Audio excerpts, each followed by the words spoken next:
Well, hello and welcome to another episode of the PA Path podcast.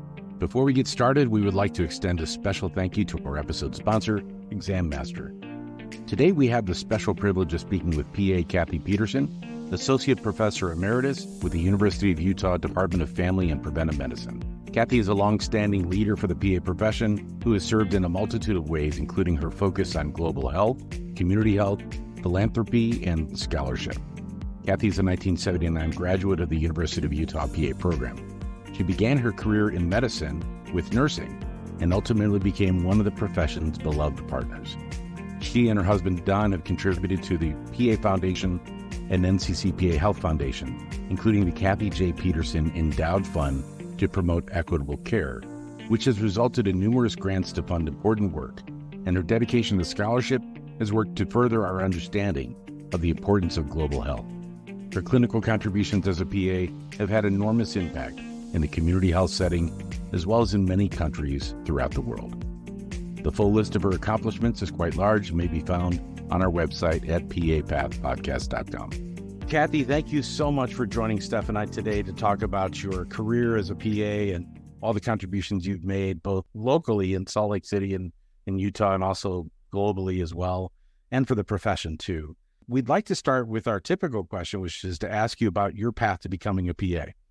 Well, being a woman growing up in the 50s, 60s, 70s, there were maybe 5 occupations you'd think of: teacher, flight attendant, being a nurse, Peace Corps at the time. And so I just decided to be a nurse. And then it was later on, after I was an operating room nurse, which was really quite fascinating, particularly at Stanford, where I worked, where we did a lot of cutting edge things that go on today even. But then I started reassessing it, which I guess people do when they're close to their 30s. And I looked at a bunch of careers. I took a career test, and it had it broken in at that time into men and women. And it said if I was a man, I should be a cartographer. So I thought, well, that was interesting. And it said I shouldn't be a nurse because I was too independent. So I thought that was funny. So I looked into bioengineering and some things that I turned out to be really dry when you looked at the textbooks, and liked clinical medicine. So I looked into, I was a nurse, so I looked into nurse practitioner school, but I was a 3-year diploma nurse. So I had to start all over again, according to the nursing profession. So that would have been 5 years of work. And at the time, if you were a nurse, you could do 6 weeks and you'd be a nurse practitioner. Later on, some nursing programs just rolled nurse practitioner into their regular nursing curriculum, and everybody was a nurse practitioner, but that all changed, as you have seen. So anyway, I discovered the PA profession, and when I went to check out the program the day before the interviews, which I guess interviewees don't do anymore, but I had wanted to make sure I knew where it was, and I ended up talking to one of the staff, and he later on said she knew more about PAs than anybody I've ever talked to, but it was such a long time ago. I was in the 10th class and they started in the 70s. So that was 1979. It was a big leap of faith. I always tell the students that, but they're all like, where's my job? So it's kind of different now. So anyway, that's how I ended up becoming a PA, which I was very narrowly focused in the operating room. And then I ended up being a family practice PA, which was very broad and very intriguing.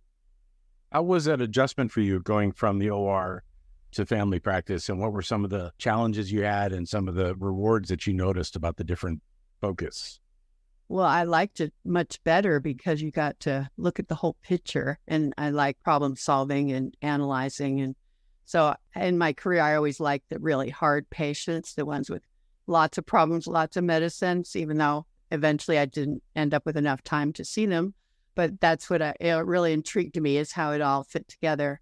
So that wasn't a hard leap at all. The harder leap was trying to figure out how to diagnose, because of the time we were into take the history, take the physical exam, and the assessment the doctor will do half of and you do half of, and the plan you do 25% of. We used to have these charts on the wall, and I'd always conceive of it that way, so to make the first diagnosis I ever made outside of school, was just really red letter day, which is very different from today. So that, I think, was the hardest part, was teaching myself medicine, more or less. Sure. And did you find initially in your family practice, the physicians, I presume, forgive me if I'm wrong, but even in 1996, when I graduated from PA school, it was a male-dominated profession for PAs and medicine as well. It's since completely flipped. But for you, what were some of those experiences like as a young woman entering into the profession and family practice? Well, that's funny because it's sort of the era of women's lib, but at the time, the applicant pool was military. So I was one of 4 people in my class, 4 women, that is, and everybody else was military or athletic trainers or x-ray techs and all kinds of things. But I grew up with 6 brothers, so I really never noticed any of that. I just go after what I wanted. And, after I think I mentioned to you previously, I had a job for the first year at an HMO, which nobody knew what it was at the time. I remember them asking me at the interview, and I pulled from the recesses of my mind what an HMO was. Anyway, I really liked that job, but then they had to let go the last people hired because they lost their Medicaid population. So that was really devastating. But then I decided where I wanted to work, which was the community health center. So I just went down there, and they didn't even have a job, but I sort of talked my way into it and ended up working for them for decades and decades, 30 some years. Did you develop that passion for the community health centers through some experiences in the OR previously as a nurse, or did that come from other life experiences? Oh, probably growing up Catholic, I would guess. I don't know. I always liked cultures. I mean, you can see from all the global health work, I like differences and diversity in cultures and the way people think. And then I have a real passion for developing resources for people that don't have them. So I always called myself a 4th-time social worker, at the CHCs because I was doing medicine, but then I was sort of, I want to say, forcing people to see patients that, had disastrous problems. But we all developed all these skill sets and resources that sometimes we'd share with each other. Like I know a doctor at this hospital who wants his residents to see really interesting medicine cases. So I okay, I'll call him, on this patient with the macroadenoma of his pituitary that waited 5 years and so can't hardly see even anymore, that kind of thing. Then he came back to me to replace his pituitary with all the medicines needed. So that's the kind of stuff that I would end up with that I always found so challenging, and you had to just keep learning and reading and asking people. So let's shift gears a little bit and talk about your foray into education, which then I believe sort of really led to some of the opportunities that you developed for students in doing some global health work. So what was it that kind of gave you the education bug, and then how did that kind of roll into some of the global health and international work that you've done? Well, the PA program director at the time developed this really cool program called Clinical Associates, and he published an article on it, and it was to make clinical faculty feel more like they want to stay, and to keep them. So it gave you a whole bunch of other people that would teach and develop clinical experiences. And at the time, we did their site visits and orientation visits and things too. So it took a big load off the clinical team. And so I was one of the first ones, the first 3 that they chose. So they picked people from the community, mostly in family practice, if that was possible. And then you would take a small group of students through their whole year. Nowadays, we just do the didactic year. And then we just practice everything that they're learning. And then they go to Friday clinics in the second half of their didactic year. And then we do all their SOAP notes in the small groups. And we just build on it, till they get to where they can be practitioner, essentially. So they're more ready to go out in their clinical year. So that's how I got started. That was a 10% time. But then I ended up being involved with so many other things because the PA profession was growing so much and so dynamic. And so that was really fun to be involved with so many different aspects of it, developing curriculum and advocating for all kinds of things and working in the Utah PA Academy, and eventually became president, passed legislation. And, so it was a real dynamic time. Probably still is. for different reasons. Yeah, that's one of the things that we always recommend to students is that, you just show up, right? You show up and you volunteer, and opportunities beget opportunities. And it seems like that certainly has been the case for you. So you had the opportunity then to develop some opportunities for students then to get involved in some international work and international rotations. And can you talk a little bit about some of those global opportunities that you've had?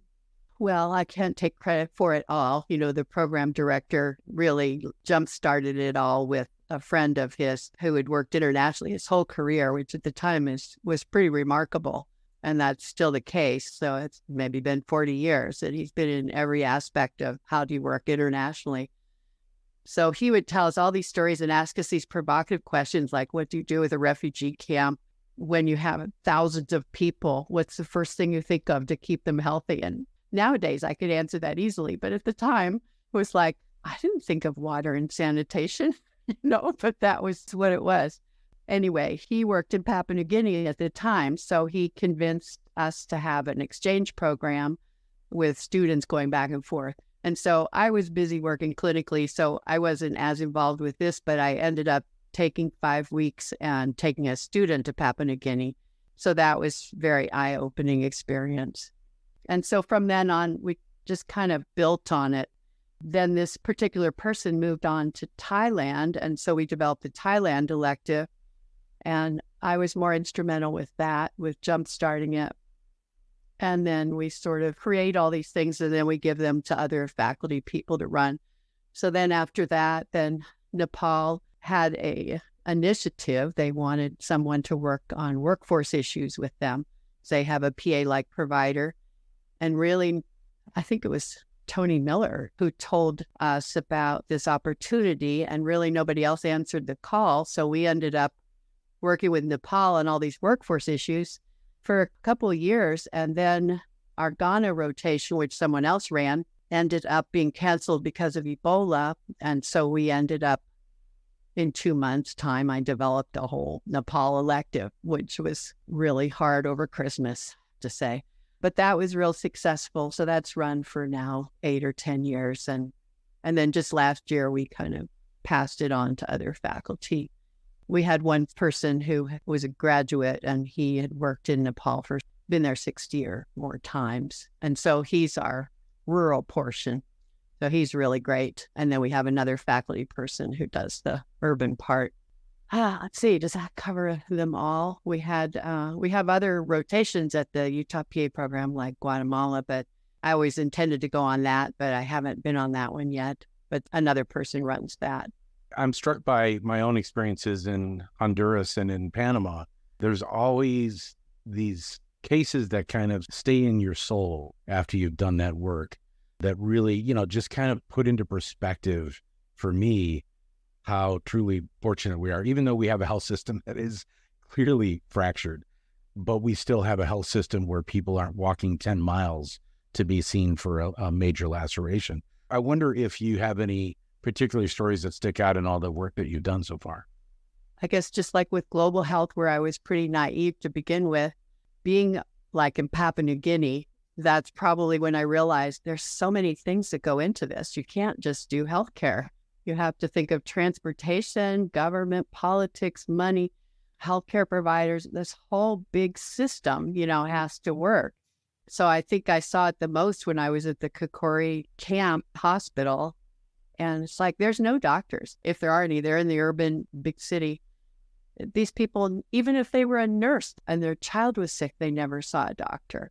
It was just too mountainous. There's too many languages. Everybody's on foot. There's no transportation. When I'd be in the international airport part of Papua New Guinea, I think almost everybody in this whole country will never set foot in this.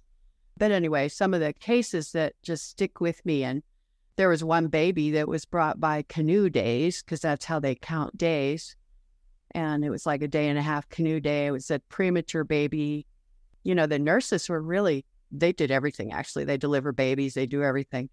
We were trying to help this dehydrated baby that was sick and really premature and not breathing well. And even the nurse finally said, well, how about an interosseous? And I said, well, yeah, I thought of that, but, we don't have the equipment for that. But we tried to do various things. And my mentor from the guy that worked in Papua New Guinea, he told me later on, he said, don't ever waste equipment on a 30-week baby.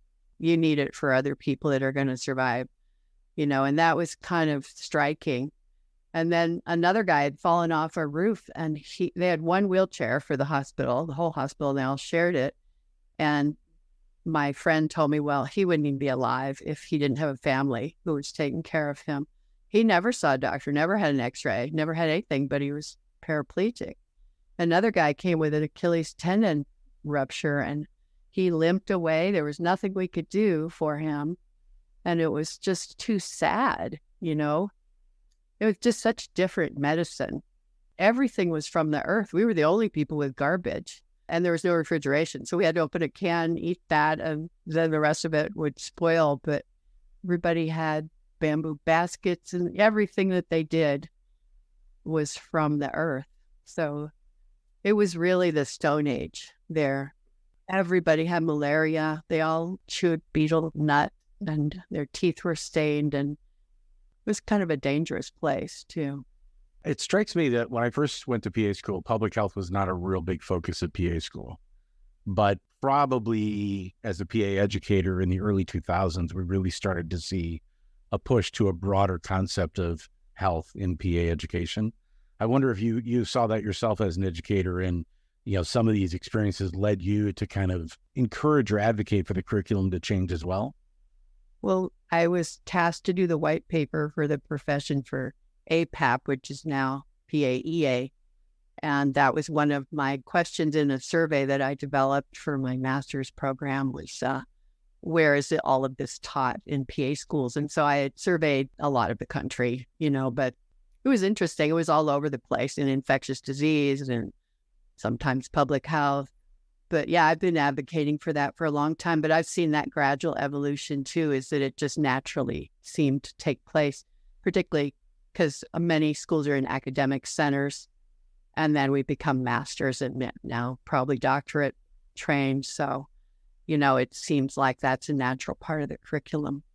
In our department, we have the Division of Public Health, so it's like kind of a natural fit. Sure. So we developed a dual degree for MPH and PA in the last, someone's been working on it for years, but it did just finally become a reality in the last year or two. Let's take a quick break for a word from our episode sponsor, Exam Master. Exam Master works with physician assistant educators, providing tailored solutions to help improve admissions, retention, student progression, and board pass rates. Exam Master's Physician Assistant College Admission Test, the PA-CAT, is an entrance exam designed to help PA admissions departments measure applicants' knowledge in key prerequisite science subjects critical to on-time progression. Recent educational research at St. Elizabeth University's PA program demonstrates a strong correlation between the PA-CAT exam and students' first semester performance. Access the research report at pa-cat.com and click on the Resources tab. And be sure to meet us at the PAEA conference in October. Kathy, you had mentioned us earlier in some of your writings that the global health experiences that you had, coupled with the community health center work that you did, really started to meld together, because a lot of the things you see in community health centers are global in nature. Can you talk a little bit about that experience? Well, people always say, why do global health? You can do the same thing here. And you can do local, global, but it is interesting. It gives you such a perspective, like toward the end of my time at the CHCs, where we had seen all the refugees throughout the years, Bosnia, on and on, Russians, Vietnamese, to begin with, we saw the Southeast Asians from the Vietnam War, and some of them were just tragic, and a lot of African and the lost boys from Africa.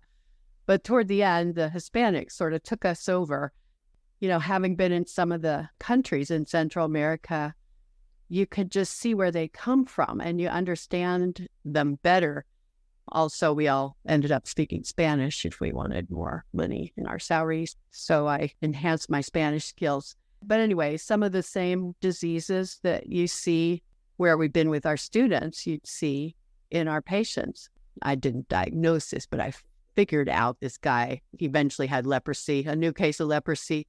So that was surprising. But then you go overseas and they have signs everywhere saying, look for these signs of leprosy because it's so common.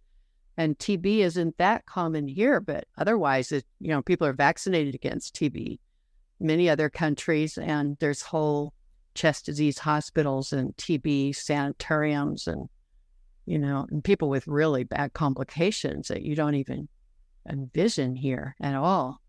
This one fellow from Papua New Guinea, he came here as our exchange program, and he was on a bench outside our homeless shelter, and he said, this is like being in heaven. If I could live here, I could live on this bench and they'd feed me and I'd have a place to be. So it just is such a different perspective. But then you learn all these diseases that other people don't think of, like I had a whole file on all these countries. So I'd look down it and I go, okay, this country in Africa, you look for schistosomiasis. So I asked them about blood in their urine and it's like, the father has it. Then I go try to figure out how do you look for this? And the lab person doesn't have any idea. So we have to figure it all out. And then it came out positive. And then the whole family turned out they all have blood in their urine. So they all had to be treated. It's just like we're such an interdependent community, the world. And so there's diseases that come here and our diseases go there. So it's kind of handy to know about international medicine and what a lot of the world lives like, on $2 a day or less. I have a million stories, on different, mostly infectious diseases, I guess, that are interesting because chronic disease management came late in the game to many countries overseas because they didn't have the infrastructure and they just try and stay alive that long to have a chronic disease. Yeah, I think, you're sharing this perspective that I share. I remember my first global mission trip to Honduras.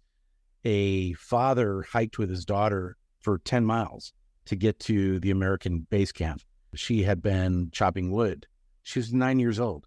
She'd been chopping wood for the family, and she had missed and cut down to the bone in her index finger. And, they hiked for 10 hours to get basic care. It took them, all day to get there, to get it cleaned out and to try to get it sewn up. And, you just think about these cases that you see and the impact that they have. Like, we have such little impact on them because this is their life. This is what they experience. It's just another day. But for us, as healthcare providers in a very wealthy nation, these are not the typical things that we experience unless you're in occupational health, rural health. Maybe you might see that a little bit more in the farming communities where, the work has to get done, so injuries wait. But in the cities, you certainly don't see it to that level as much unless you're dealing with CHCs, homelessness, things like that. When I was in Honduras with shoulder to shoulder long ago, before I got so involved with global health, they took us to see a hospital. And it was like, it's only if the doctors felt like being there, if your patient would get seen. And they'd spent a lot of money trying to get to the hospital. But then we went through the ER and this guy who was yellow, he just reached out and they said, people don't go to the ER unless they're going to die. That's the way it is there. And he just looked at me like beseechingly, like I was the last person on earth that was ever going to help him live. So that kind of stays with you too. We'd like to talk a little bit about your writing. I think most in the PA profession know that you are a prolific writer and your bibliography is expansive. So talk to us a little bit about just your foray into writing and the importance of writing and how you feel some of the research that you've done and the research that is ongoing is important to the PA profession and to healthcare in general. Well, I have to think of how I even got started on this. I just started on this global health interest one day. I don't know. It was like I was being inspired or something. That I decided to apply for this committee, that these PAs who like global health just sort of stuck under a leadership committee through AAPA. And so I ended up on their first international subcommittee. And I was with some really cool people who really knew about working overseas and living over there and said, you really can't do anything unless you're there 6 months. Don't even bother to try and go for these short-term things. But then we promulgated some ethical guidelines and things, which later on got more expanded. Anyway, through all of that, I ended up on that committee. Then I ended up on the APAP PAEA committee and did the white paper for the profession with a team of people. And, Global Perspectives was already ongoing. It had about 3 or 4 or 5 authors. So I asked Dave Asprey. I wrote him a letter about wanting to be an editor for that. So then I promulgated all kinds of articles. So like social accountability in PAs, fit for purpose workforce, hosting global visitors, because I saw all kinds of, well, from all these committees, we recognized that people would on their own go to ambassadors for countries, or they'd on their own host global visitors and not have any kind of data or programming, to do it that was consistent. And then people would want to come here. And then how do you do that? So we wrote articles all about that. And then I wrote about various countries. Well, I didn't do the writing. I edited mostly, like Journey as a PA to the Kingdom at the Top of the World about Nepal. That was really a good one. We did Rainforest PAs about the PAs in Papua New Guinea, which are called HEOs, Health Extension Officers. So I did that for about 6 years and did a lot of editing with it. And then with JAPA, they sort of came and asked me to start this new department, probably through Rod Hooker's efforts, I would guess, over time, that he convinced them we needed to have this. And some of it was for people overseas to have a chance to publish. But then I need to get them a U.S. author and them. So that's sort of the idea. So we sort of have a template. They could follow it or not. And then they sort of give us an update on their country every 5 years, which there's about 60 countries that have PA-like providers in the world out of 200 some countries. And in Africa, they outnumber doctors in about 9 countries. And so it's like when I talk to the PA students, they have no idea about any of this. It's just so surprising to me, that it's so unrecognized. And so that's been a kind of a gap that the World Health Organization has moved along, but hasn't quite gotten to where I think PAs would like them to be in terms of recognizing our profession and realizing its intrinsic value, to so many countries. So there's a curriculum project going on with the international PA educators for the world, comparing curriculums of all the different types of PAs, of which there's 35 different titles, if you can believe it. And that's what makes it so difficult. And I'm not sure, at least Rod thinks we could probably never come up with a single acronym, although people have tried. And when you write about it, you have to pick one, and so then you're kind of stuck with, do I do non-physician this or that, or, what do I call them? And APCs is more of a nursing term, and, so it's an ongoing discussion. Well, it becomes difficult because the health systems are so different from country to country. And I'm sure while the underlying tenets and principles of the way that PAs or, whatever our counterparts are in different health systems are, function is very similar. There are nuanced differences that make it a little bit hard to fit all the different shaped pegs into a single hole, right? Well, as Ruth Ballwig would say, it's like the country adapts the PA profession. It doesn't adapt to our model. So like in some African countries, they're doing C-sections is a very big part of being their healthcare provider, which are usually clinical officers. And see, because we have so many names and kind of a loss of visibility, we end up being overlooked in so many areas. And one big one that really just has bothered me for years is the SEEDS program, which they will do loan repayment. And people want to work overseas. If you ask PA students, they're very interested in this. So if we could just be part of the SEEDS program, I've written to them. And so they have midwives, nurses. Well, they start with just doctors. Then they added midwives and nurses. And they had 3 countries. And I said, in these 3 countries, here's the name of the PAs. And we could be part of this too, because it'd be so great for loan repayment. You'd go work for 2 years. But I've never gotten anywhere with it because we're just too fragmented sounding. They just can't understand us. And so I've tried to work through IPA and E in the last year or 2, and they kind of put it aside.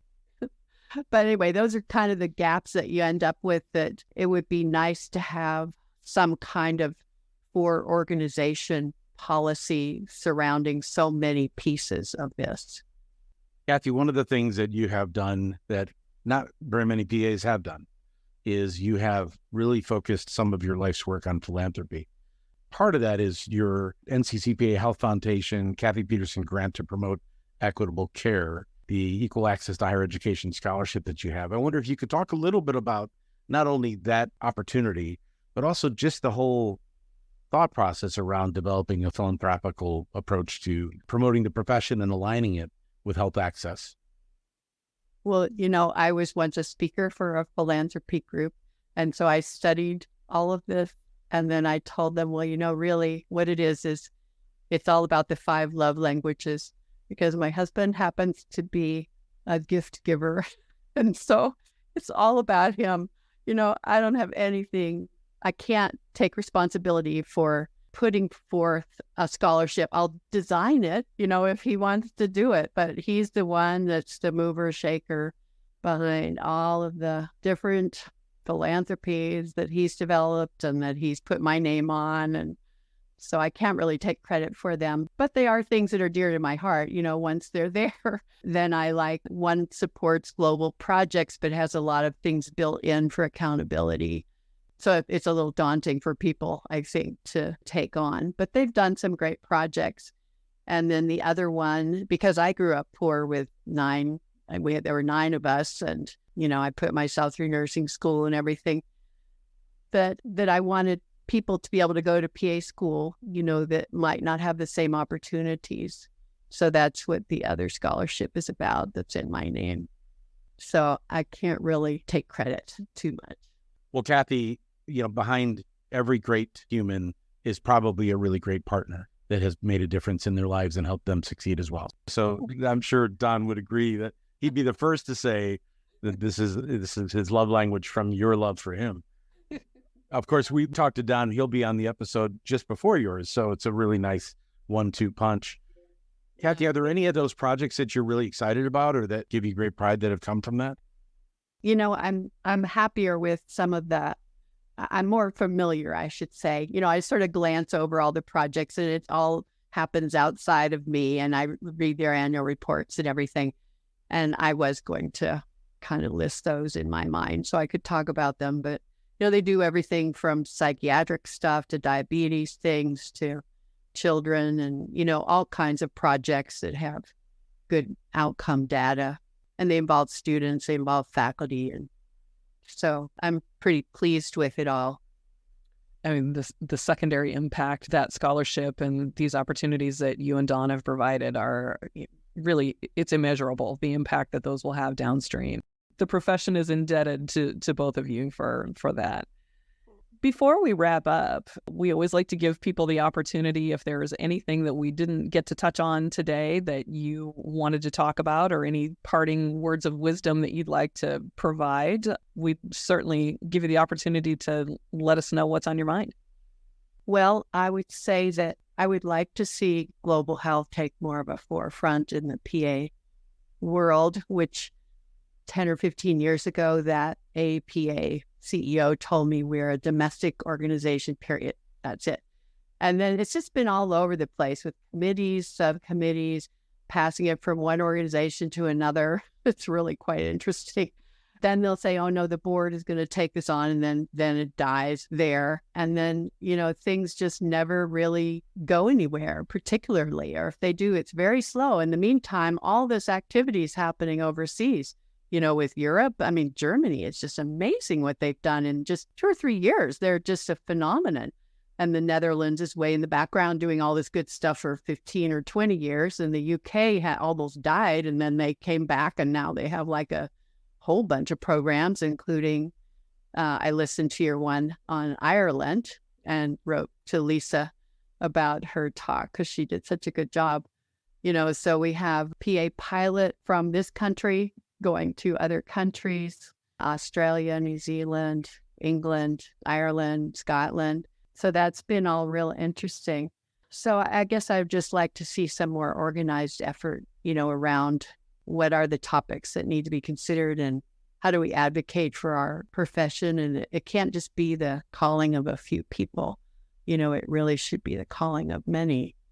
Well, Kathy, I can't thank you enough for all the great work that you've done for our profession and for humanity. I think it's just such a great model for others to follow. And Steph and I are deeply appreciative of your time and insights today.